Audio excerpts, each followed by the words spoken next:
Welcome back to my YouTube channel. ಗುರುವಾರದ ಪ್ರೇಮ ಕಾವ್ಯ ಸಂಚಿಕೆ ಏನಾಗ್ತಾ ಇದೆ ನೋಡ್ಕೊಂಬರೋಣ ಫ್ರೆಂಡ್ಸ್.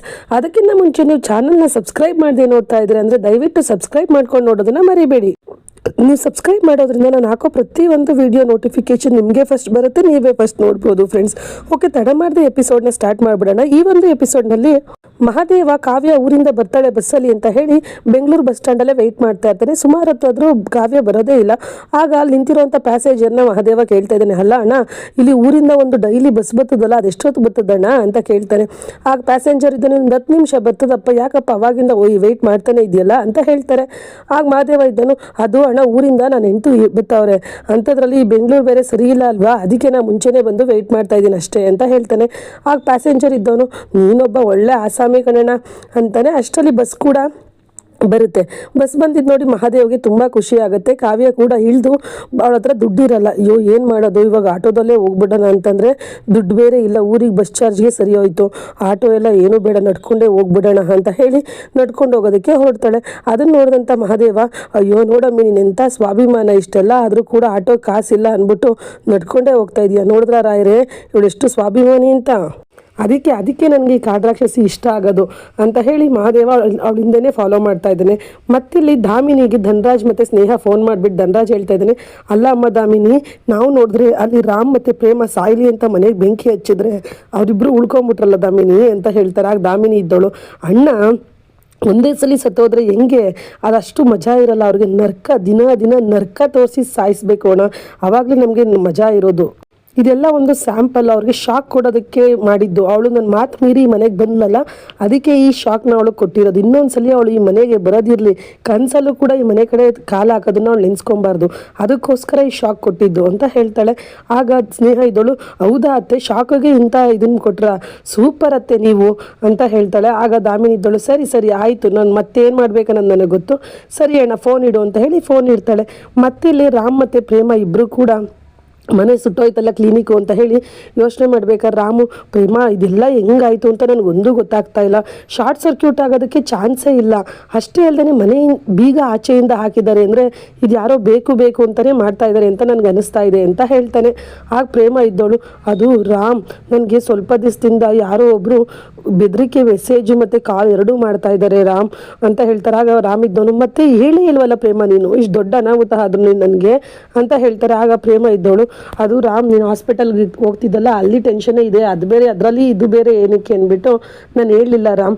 ಅದು ಅವತ್ತು ನಮ್ಮ ಮದುವೆ ದೊಡ್ಡ ಮನೇಲಿದ್ದಾಗ ನಮ್ಮ ಮದುವೆ ಸುಳ್ಳು ಸತ್ಯ ಎಲ್ಲ ಮನೆಯಲ್ಲಿ ಹೇಳ್ತೀನಿ ಅಂತ ಎಲ್ಲರೂ ಮುಂದೆ ಫೋನ್ ಮಾಡಿ ನನಗೆ ಹೇಳಿದ್ರು.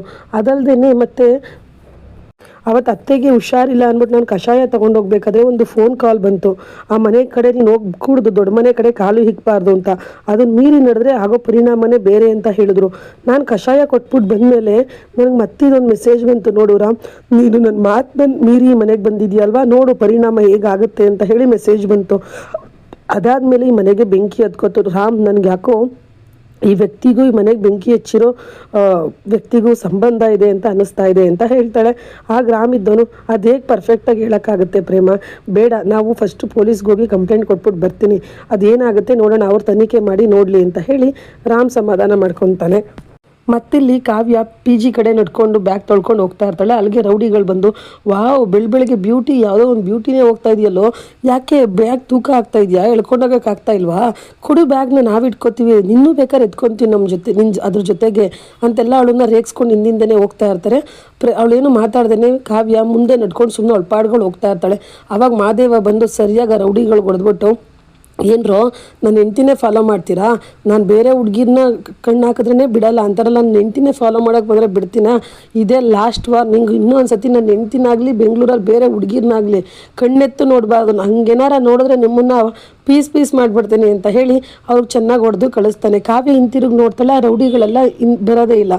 ಆಗ ಇದೇನು ರೌಡಿಗಳು ನನ್ನನ್ನೇ ಫಾಲೋ ಮಾಡ್ತಾಯಿದ್ರು, ಎಲ್ಲೂ ಹೋದ್ರು ಇವರು, ಯಾರೋ ಹೊಡೆದಿರ್ಬೇಕು ಸರಿಯಾಗಿ, ಯಾರು ಹೊಡೆದಿರ್ಬೋದು, ಅವಳ ಪಾಟ್ಗಳು ಸುಮ್ಮನೆ ಹೋಗ್ತಾಳೆ. ಇಲ್ಲಿ ಮಹಾದೇವ ರೌಡಿಗಳಿಗೆಲ್ಲ ಹೊಡೆದಾದ್ಮೇಲೆ, ಅಯ್ಯೋ ಇವಳು ನೋಡಿದ್ರೆ ಕೈ ನೋವು ಅಂತ ಇದ್ಲಲ್ಲ ಈ ಕಾವ್ಯ, ಏನು ಮಾಡ್ಕೊಂಡ್ಲು ಏನೋ ಈ ಕೈಗೆ ಅಂತ ಇವನು ಟೆನ್ಷನ್ ಆಗಿ ಅವಳಿಂದನೇ ಹೋಗ್ತಾನೆ. ಮತ್ತಿನ್ನೊಂದು ಕಡೆ ರಾಮ್ ಅಲ್ಲಿ ಸುಟ್ಟು ಕರ್ಕಲಾಗಿರೋ ಅಂಥ ಹಾಸ್ಪಿಟಲ್ ಬೋರ್ಡ್ನ ತಗೊಂಡು ಅಳ್ತಾ ಇದ್ದಾನೆ.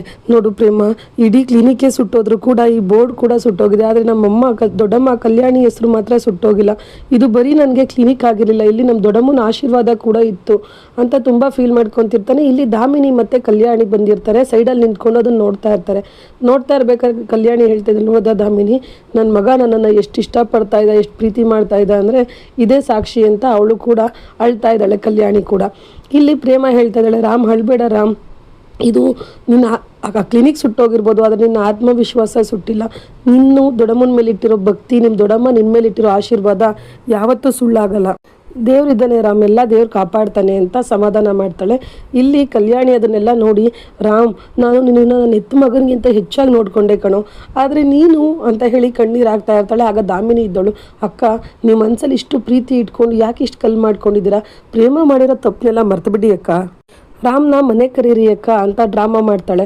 ಆಗ ಕಲ್ಯಾಣಿ ಇದ್ದಳು, ದಾಮಿನಿ ನಡಿ ಮನೆಗೆ ಹೋಗೋಣ, ನನಗೆ ಇದನ್ನೆಲ್ಲ ನೋಡೋಕ್ಕಾಗ್ತಾ ಇಲ್ಲ ಬಾ ಅಂತ ಹೇಳಿ ದಾಮಿನಿನ ಕರ್ಕೊಂಡು ಮನೆ ಕಡೆ ಹೊರಟೋಗ್ತಾಳೆ.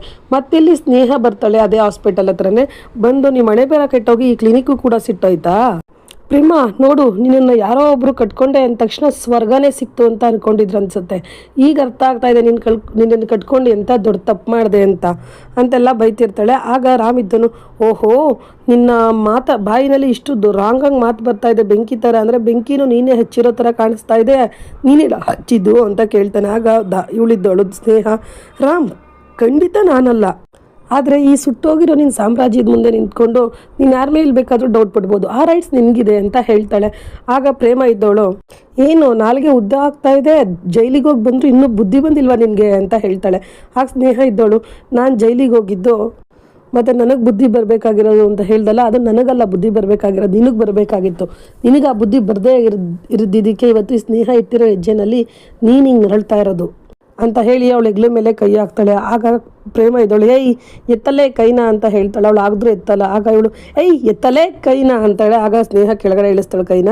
ಇವಾಗ ಬರೀ ನನ್ನ ಕ್ಲಿನಿಕ್ ಸುಟ್ಟೋಗಿರ್ಬೋದು, ಆದರೆ ನಮ್ಮ ಛಲ ಅಲ್ಲ ಕಣಲೇ, ನಮ್ಮ ಛಲದಿಂದ ನಾವು ಮತ್ತೆ ಎದ್ದು ಬಂದೇ ಬರ್ತೀವಿ, ಬೂದಿಯಿಂದ ಎದ್ದು ಬಂದು ಮತ್ತೆ ನಾವು ಹೇಗೆ ಬೆಳಿತೀವಿ ಅಂತ ನಿನ್ನ ಕಣ್ಣಿಂದ ನೋಡೋದಕ್ಕೆ ರೆಡಿಯಾಗಿರಲೇ ಅಂತ ಹೇಳ್ತಾಳೆ.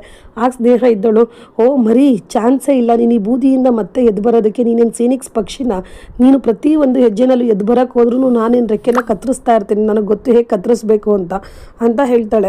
ಆವಾಗ ಪ್ರೇಮ ಇದ್ದಳು, ಓಹೋ ಇಷ್ಟೊಂದು ಮಾತಾಡ್ತಿದ್ಯಾ, ನೀನು ಮತ್ತೆ ಜೈಲಿಗೆ ಹೋಗೋದಕ್ಕೆ ರೆಡಿಯಾಗಿರು, 2ನೇ ಬಾರಿ ಮೆರವಣಿಗೆ ಮಾಡಿಬಿಟ್ಟು ನಿನ್ನನ್ನು ಜೈಲಿಗೆ ಕಳಿಸ್ತೀನಿ, ಹುಷಾರ್ ಅಂತ ಪ್ರೇಮ ಹೇಳ್ತಾಳೆ. ಆಗ ಸ್ನೇಹ ಇದ್ದಳು, ಚಾನ್ಸೇ ಇಲ್ಲ ಕಣೆ, ಮೊದಲನೇ ಬಾರಿ ಏನೋ ಕಳಿಸ್ತೆ ಅಂತಂದರೆ ಈ ಬಾರಿ ಪರಿಸ್ಥಿತಿ ಆ ಥರ ಇಲ್ಲ, ನನ್ನ ಜೊತೆ ನೀನು ಅಸ್ಯೂಮ್ ಮಾಡೋಕ್ಕಾಗದೆ ಹೋಗಿರೋವಂಥ ಶಕ್ತಿ ಇದೆ, ಮೊದಲನೇ ಸತಿ ನಾನು ಯಾರೂ ಇರಲಿಲ್ಲ, ಒಬ್ಬಳೇ ಇದ್ದೆ, ಹಂಗಾಗಿ ಸೋತೆ, ಈ ಸಲ ನನ್ನ ಹತ್ರ ಎಂಥ ಶಕ್ತಿ ಇದೆ ಅಂತ ನಿನಗೆ ಗೊತ್ತಾದರೆ ಅಷ್ಟೇ, ಇನ್ಮೇಲೆ ನೀವಿಬ್ಬರು ನನ್ನನ್ನು ಮುಟ್ಟಕ್ಕೆ ಬರೋಕ್ಕಾಗಲ್ಲ, ಮುಟ್ಟಕ್ಕೆ ಬಂದರೆ ಪರಿಣಾಮ ನೆಟ್ಗಿರಲ್ಲ, ನೀವು ಕೂಡ ಉಳಿದು ಇರಲ್ಲ, ಬದುಕೋದು ಇಲ್ಲ ಅಂತ ಹೇಳ್ತಾಳೆ.